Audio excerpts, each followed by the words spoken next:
Kinsay magdahom sa kaayuhan nga nadawat sa usa ka lalaki kinsa gitasala na sa doktor ang kinabuhi tungod sa stage 4 liver cancer.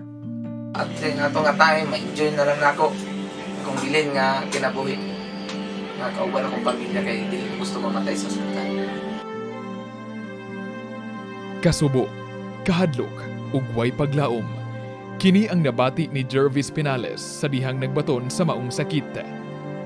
Dok, magawas kami. Tingala ko na nasuko siya, nangasaba siya. Anong magawas man ka nga wala pa man kanayo, di pa man mo kaya. Ma'am, kabalo mi nga hopeless kami.